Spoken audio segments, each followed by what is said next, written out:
For this one, Dan Ariely, the legend in the behavioral economics space. Very excited to have you on a live broadcast with us here at Coinage. Thank you for taking the time to come out here. My pleasure. And are we on live on Twitter or on X? We are live on both, depending on what people want to Amazing. call it. It is unclear, but it might be a large piece of today's conversation, to be honest with you, with what Elon Musk has been talking about in traditional media, what citizen journalism is all about, and this distrust of media, which brings, I suppose, you and I together on this space today.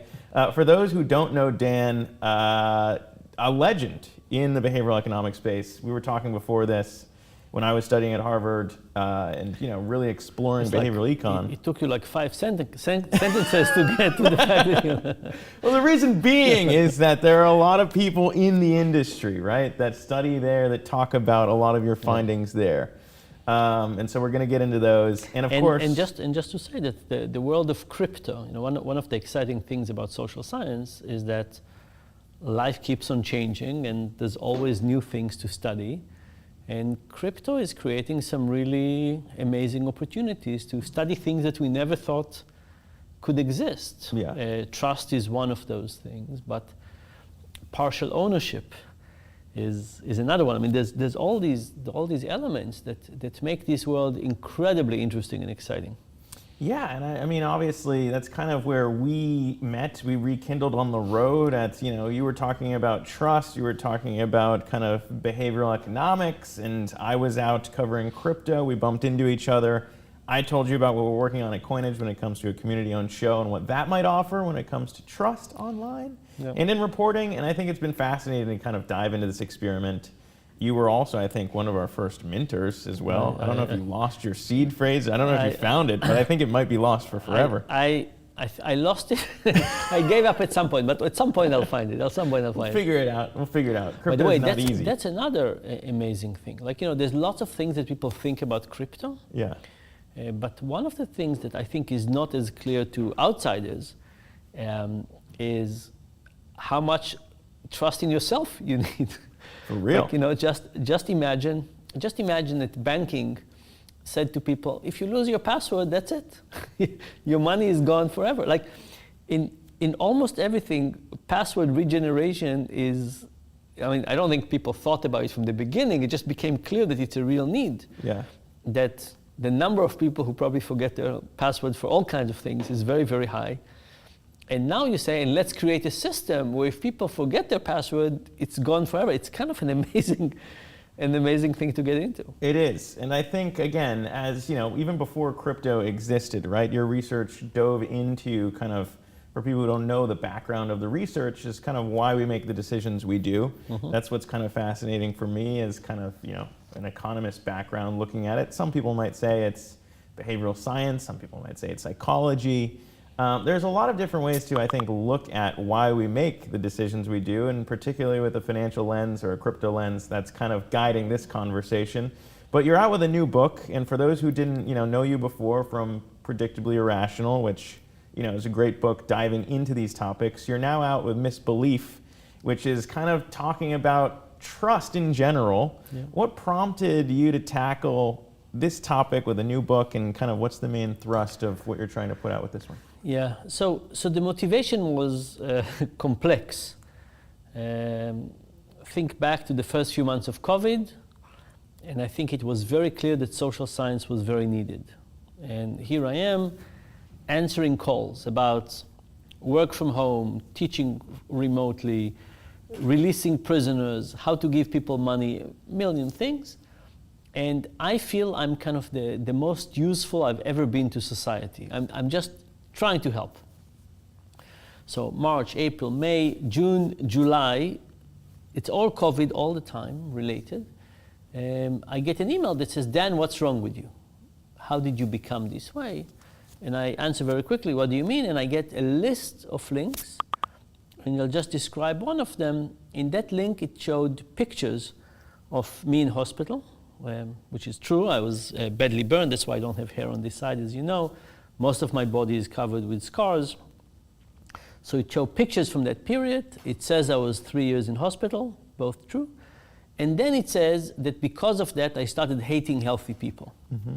And that's why I joined the cabal, Bill Gates, the Illuminati, to try and kill as many as possible with the pandemic and then with the virus that will come. That, by the way, is not true, in case you're wondering.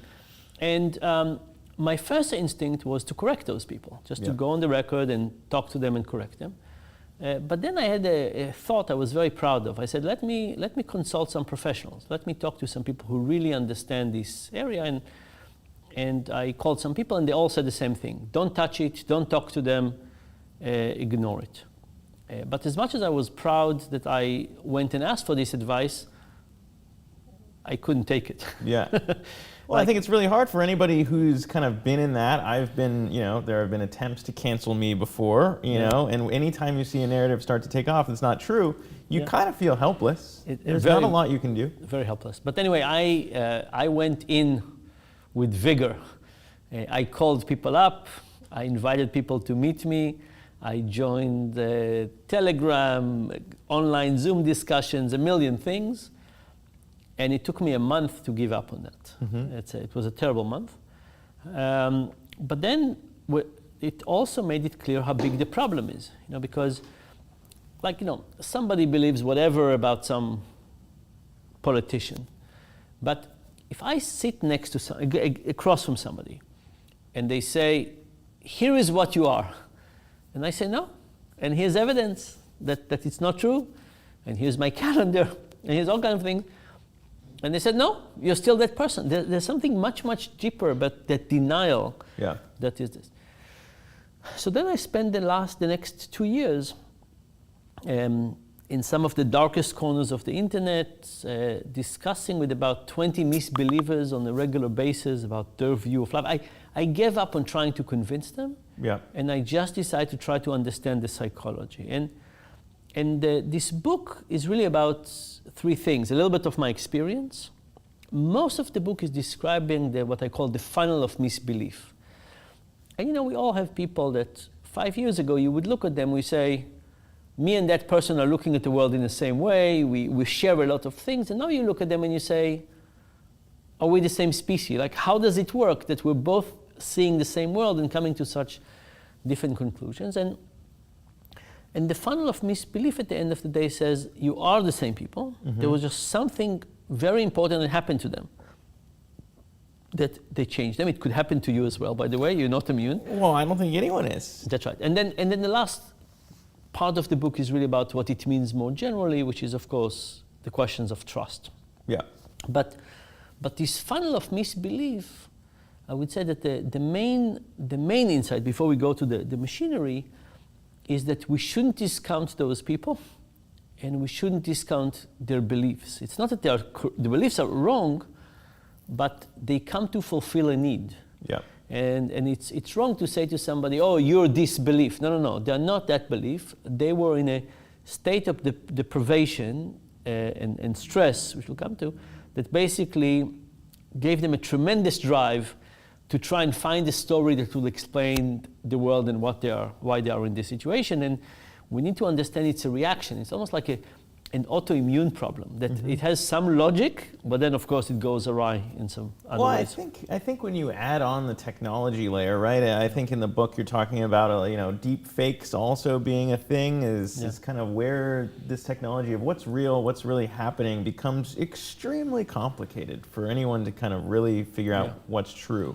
That's right. Online anymore. Yeah. So, and not only is it difficult, so let's kind of say the funnel of misbelief has four components: emotion, stress mostly, cognition, personality, and the thing that seals the deal is social. And let's say a few words about stress. So first of all, unconnected to COVID. Imagine two tribes of people who fish. One tribe finds their fish in the ocean, one finds their fish in the lake. Which one has more predictable fishing experience? The lake, right? Less storms, movement, and so on. The unpredictable is the ocean. Which one of them develops more superstitions? Yeah. The ocean, right? Superstitions are one of the many ways that we use to try and explain an unpredictable world and make it feel more controllable. The same thing is true, by the way, for baseball. As people in our position of baseball that have more unpredictability, they have more superstitions. Yeah. So the point is that when people feel stressed and hard done by, there's a need for a story, a very strong need for a story. And not all stories are made alike. The stories they particularly want are stories about the villain, because now I can deflect blame. It's not my fault, it's this other villain. And very interestingly, we want complex stories. Mm-hmm. Why? Because if you think that society is thinking of you as an underdog, you want to not just be the same, you want to feel superior. And when you have a complex story, you can say, Zack, you think you understand the world. Yeah. Let me tell you, you just see the surface of it. The real people understand is me. I'm the one who people truly understand. And here is the complex story of you. Have you heard it all about, all kinds of things like that? So stress is the necessary condition. It's the breeding ground for those things. And of course, COVID was a time with unprecedented stress. And another thing that happened in COVID is that usually one of the best inoculations against stress is social support, resilience.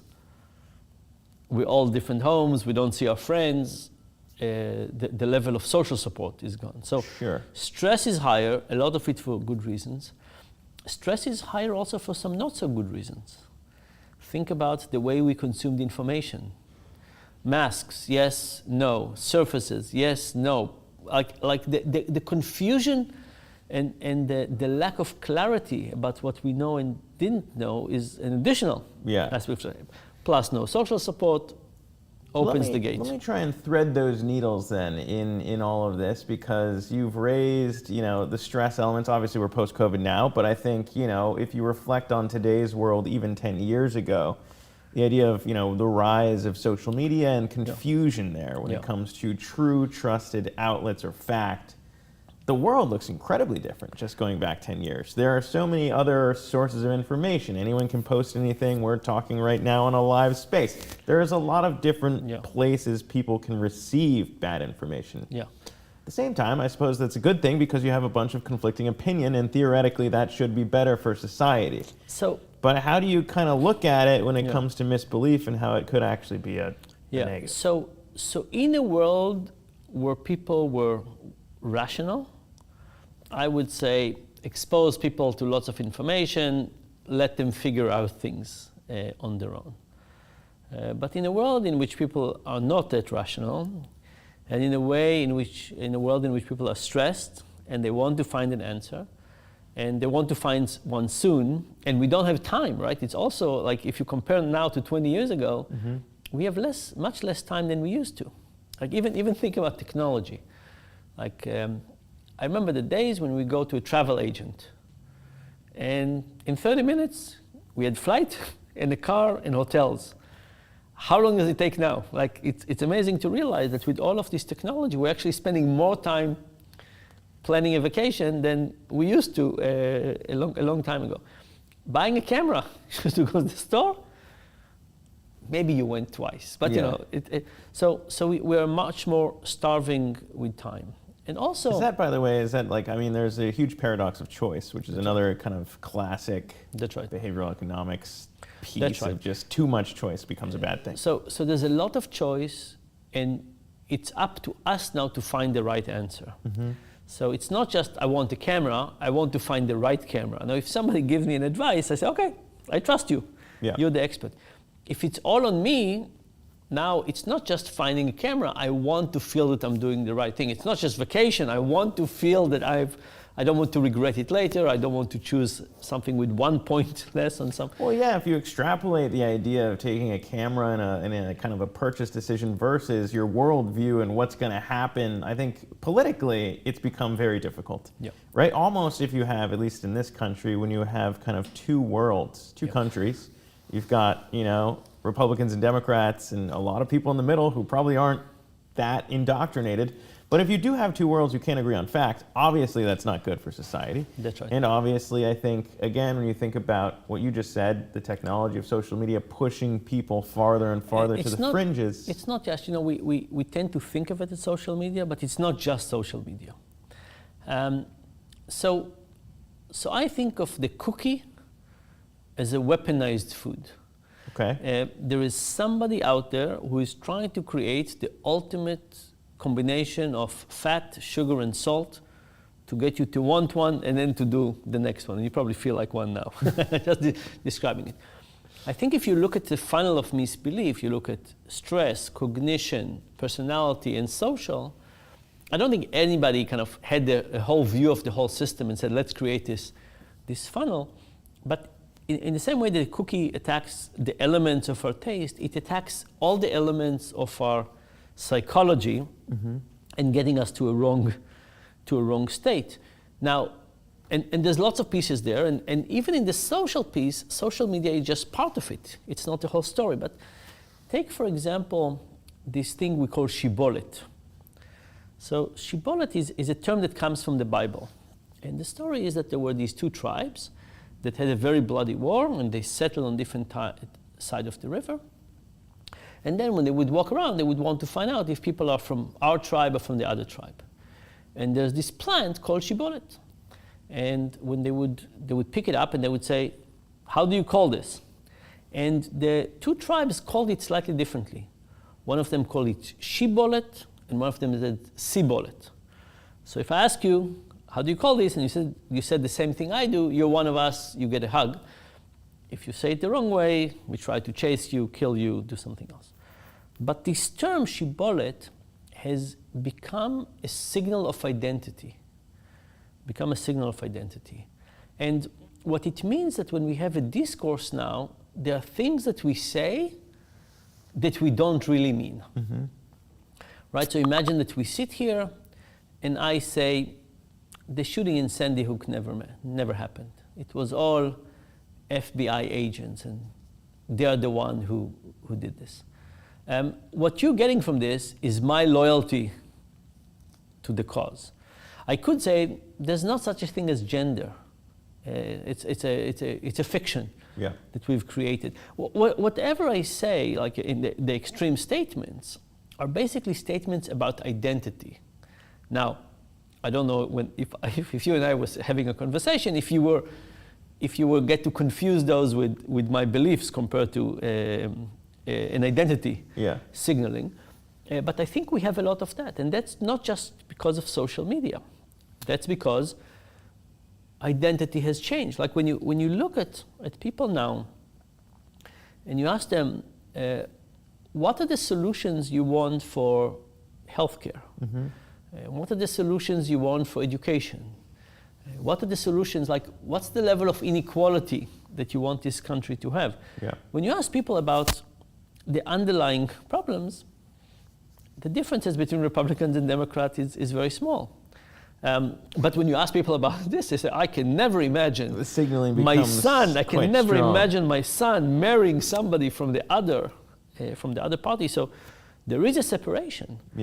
And the other thing is that, people use the term fake news. And I prefer the term corrosive. And here's an exercise that I'm going to propose to you, but don't do it. Imagine that you watched Alex Jones for a month. How would you be at the end of that month? I mean, I'd be in a rough spot, I would think. But you would have new terminology. You would have new connections between things, right? It's not you. I mean, if you come critical, of course, it would buffer it a little bit. But you would be a different person, right? After being exposed to it. And by the way, it's true for other networks as well. It's not you get the language, you get the atmosphere, you get the connection. You adopt a new way of being, and that's why we're in such a tough. The reason why I bring up social media and the idea of where we've landed is because the models that they're built on generally push kind of, okay, you like this, we'll give you that, right? And the algorithm age of, we have this data and we know how to get more engagement, and that's kind of what these platforms are built around. Yeah. So same thing, by the way, in traditional media too. Like, I don't think it's a mistake that you arrive at a Fox or a CNN continuing to push farther and farther to give the audiences what they want. So, but it's not just what they want. What I'm trying to say. So first of all, if you go to Fox News, you know you're in Fox News. If you're on social media, you don't know that you're on Fox News. You get to Fox News even if you don't think, you don't know that you've made this choice. But the thing about these networks is that it's not just a choice. The notion about corrosive is that they are driven to create addiction. Like if you're Fox, whatever, we're just using Fox News as an example, you want to create a language, a media language, that after being exposed for a month, people cannot consume another narrative. Yeah. Right? So, and that of course is easier to do on Fox News than it is to do on a social media channel. But there's lots of other little things that I think are driving bad behavior. So think about what like means. Thumbs up. What is this? Is it I endorse the truthfulness behind this statement? Is it this is funny? Is it this is ridiculous? Is it this is I can't believe this? Have a look as well. So you see something and it has 700 likes, or whatever the thing is. What are you inferring? It's a very impoverished language of communication. Yeah. And it's not driven to actually explain meaning. It's driven to filter out things. And even before we go to big challenges, there's a lot of these little challenges that make it very, very complex. Yeah. By the way, people who like something and you get them to pause and question whether they truly want to endorse that position, reduce a lot their endorsement. Yeah, I think there's a lot of kind of, I guess, nudges, as we call them, or certain things you can build into, I guess, some of these decision processes that people go through, whether it is consuming news, whether it is, I don't know, getting farther and farther indoctrinated, as you may say, finding these identity signal markers. But particularly, I want to go back to one of the things that you mentioned when it comes to villains. Yeah. As a crypto publication, we have seen no shortage of quote-unquote villains in our industry the last year. Yeah. In fact, I just came from the SBF trial. There was a 60 Minutes piece with Michael Lewis digging into what FTX was all about. I think it is interesting when you think about trust in an industry like crypto that has seen so much carnage in the last year. I'd be curious to get your take on kind of rebuilding trust as an element for people, industries. What your thoughts are when it comes to, I guess, rebuilding trust? Because once you lose it, some people say it's almost impossible to get back. Yeah. So first of all, I'll say that there's a ton of things I like in crypto. The fact that they made trust unnecessary, I always thought was a shame. And I'll tell you why. Yeah. I think in the financial world, it's one of the easiest places to get like training wheels of trust. Like, think about like, when can we practice trust? You and me, where can we do it? What are chances? Maybe when we meet, when we share a secret, but financial transactions are creating a tremendous opportunity to practice trust. And if you don't practice trust, you're not going to get trust. So I thought that taking away all financial trust out of the system, kind of like, I was wondering what will be the effect on the trust that will remain in other aspects. Yeah. So, but that's a separate issue. Rebuilding trust, first of all, is tough. It's tough. But what is trust? Trust is basically long-term aligned incentives, right? And I think crypto has a way to do that. Of course, if the more we have crypto experiences, let's call them, that are based on short-term speculation offering, and that close down, that's not trust. Yeah. Trust creating. But trust is about long-term aligned incentives. So, if again, let's think about people. If I said, you know what, why don't we have a dinner every month from now for the next 10 years, right? I'm basically saying, look, I'm going to keep on meeting you every month, and that's of course not. We can do more on that, right? We can say, and why don't we talk about our romantic challenges, or why don't we talk about? So there's more we can do. So long-term aligned incentive is incredibly important, and I think some of the things that crypto, I think inherently is about that, right? It's inherently a long-term investment. It's not a short-term. I think if it's done well, what we're trying to build here, the idea of community-owned show aligning interests in really valuing objective fact, I think is a great way, long-term, as you said, to build value. But that's right. But you do say long-term, right? That's the issue. Of course, all kinds of things happen that take advantage of that and make trust more difficult. So that's the first thing, is how do we bring back this notion about long-term aligned incentives? Yeah. Like, I would do better if you would do better, and I want you to do better. The second thing that creates trust is to give people the sense that you care about them more than you care about yourself. So there's kind of a beautiful example. Imagine I'm a waiter, 4 people at the table. I come to the first, I say, what would you like? They said they want the fish. And I say, the fish is not so good today. Take the chicken. It's cheaper and better. And then we measure how many the next 3 people take my advice, how much the table takes my advice for wine, for dessert, and so on. That's case number 1. Case number 2, what do you want? I want the fish. The fish is not so good today. Take the steak. It's only twice as expensive, but it's amazing. Yeah. What happened to trust now? Not so high. Why is the first waiter trusted, the second one is not? Yeah. Because the first waiter makes it clear, cheaper and better. I am losing money for your benefit. Whereas the second waiter, you don't know. You don't know if they work for themselves or they work for you. So one version of trust is to take the things we already have in society, where we clearly have other people's best interest in mind, and to show it, right? So how do you show it? And you can think about all kinds of things, right? How would the physician show their patient that they care about the patient and their own expense? Yeah. Right? For example, calling them after office hours to check how they are. Sure. I have these amazing physicians, and sometimes I learn about the amount of work they do behind the scene on my behalf. Like my physician at Duke, when I traveled to Africa recently, went online, checked all kind of things on the CDC website. Not when we met, just now. I found about it luckily, but she should have told me, right? Because this is something she was doing anyway. And what trust is created by knowing that somebody took time from their own time that they have to do with other things, and did this for us.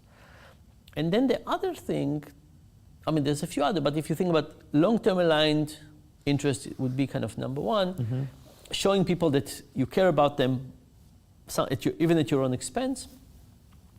And then the other thing is to give position of power. Yeah.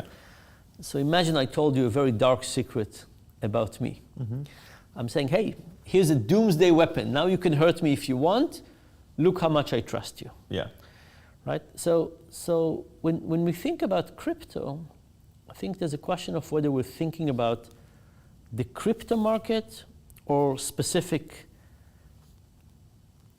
coins. Yeah, I think. And I think it will be. I think for the market as a whole, I think it will be tougher.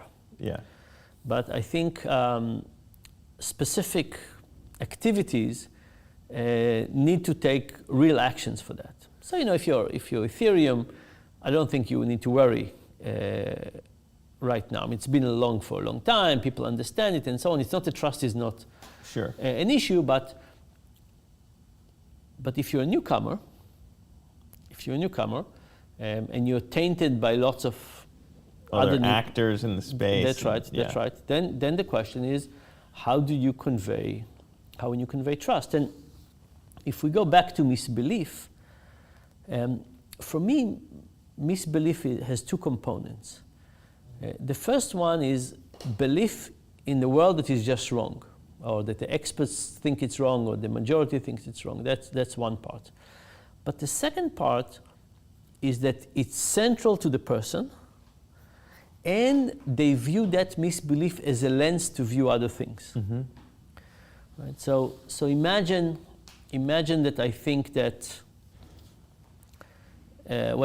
something about JFK, and it's a central tendency, and it changes my view about the security and the FBI and maybe the CIA, and it changes my view on the education system and Republicans versus Democrats and so on. Now, it's not just a belief about a murder, but it's a belief of something that I view the world from that perspective. Yeah.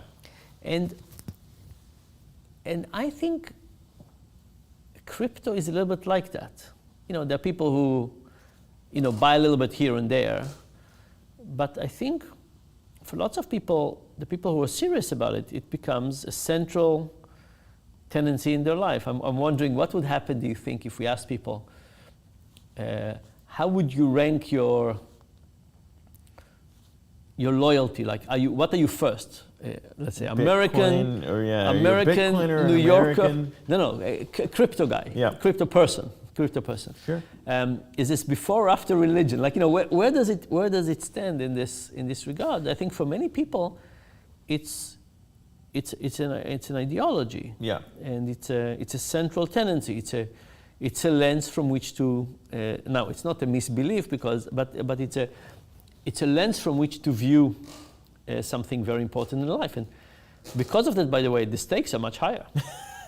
They are. And I think, like you said, the idea of power and the idea of, you could be a big fan of crypto in America, but eventually some of these ideologies do become conflicting in the idea of there should be no power governing transactions. What does that look like? That's right. It all gets a little bit complicated. Yeah. But I do want to ask. Can I tell you this funny thing? I had a funny call with an Italian crypto guy. Very interesting. He told me lots about his beliefs and so on. But then I told him I asked him about his relationship with his significant other. And I said, where's the trust? Where's the trust there? Yeah. And he told me that he took his code, the multi-word sure. Seed phrase? He took the seed phrase. He gave half of it to his significant other, sure, and half to his sister. Okay. And this was like, he didn't trust any of them. He took the lack of trust so seriously into this that he didn't even give it to either of them. And then I asked him if he tested whether it's working. Yeah. Because there's another technically they could group up and then. I thought one of them could lose it. Yeah. So he said he'll check, and indeed one of them didn't keep it. Okay. with the serious needed, but no, I think if you take him, of course, it's just one example. Yeah. But he took the ideology of the phrase and the security and so on so seriously. Yeah. That started changing his trust with his close ones. I think that's, to me, again, it's such a fascinating thing to explore, right? And on a personal level, like you said, if you know someone, then it doesn't really matter. I think this book is coming out at a very interesting time for you as well. You've got this NBC show out now, predictably. Yeah. Did they steal your title? They didn't steal it. No, it's called The Irrational. Okay, The Irrational, yes, you're right. So that's coming out. But I think the connection, obviously, for anyone in the industry would look at that and say, okay, yes. Can I tell you a story about this show? So this show is loosely based on me. And the guy teaches social science. His office looks like mine and so on. Yeah. And in the first episode, there's a guy with a PTSD, and he gives him advice. And at the end of the at the end of the chapter, at the end of the episode, there's like I thought a lovely moment between this guy that had PTSD and this Professor Alec. And the advice he gives him is my advice. Like, how do you try to forget things? How do you try to get over things and so on? So I went to LA for the premiere for the first episode, and we watched it with the people from the show. And I asked the actor who was the PTSD guy, I said, for me, that was it was my advice. Like, I thought this is like the right advice to give somebody. I said, how was it for you? And he said it was one of the best pieces of advice he got in all of his years in getting psychological advice and therapy and so on.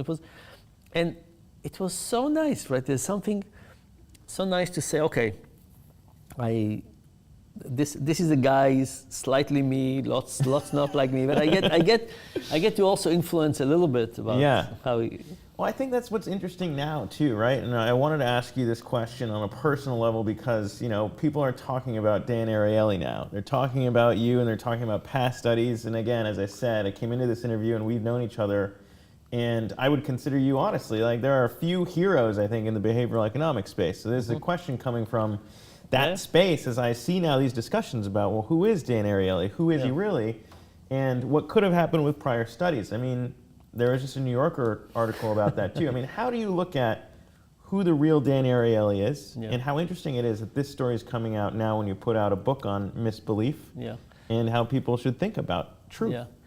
So first of all, there was a real problem with a study that we got the data from in 2007, 2008 and published in 2012. Yeah.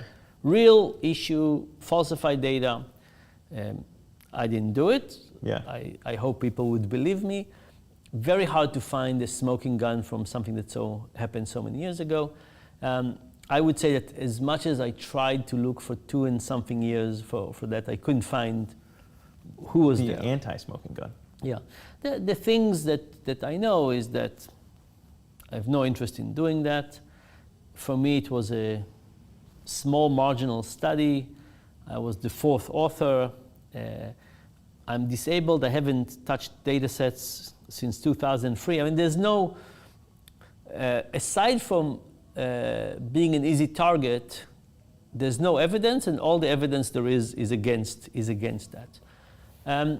But that created a lot of interesting social dilemmas. Yeah. A lot of interesting social activities. And I look at them with kind of three approaches. I'm a little bit disappointed and hurt. That's one. I look at them with amazement. And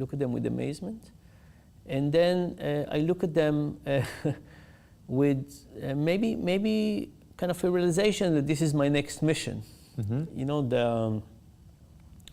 My adventures with the misbelievers, I think of it a little bit like Mount Everest. Yeah. Emotionally and intellectually, it's painful and difficult. I got frostbites along the way, lost maybe a limb or two. It wasn't easy. I think the kind of watching the craziness of the accusations and watching the ethics of different people around, I don't hate anybody, I don't blame anybody, and so on.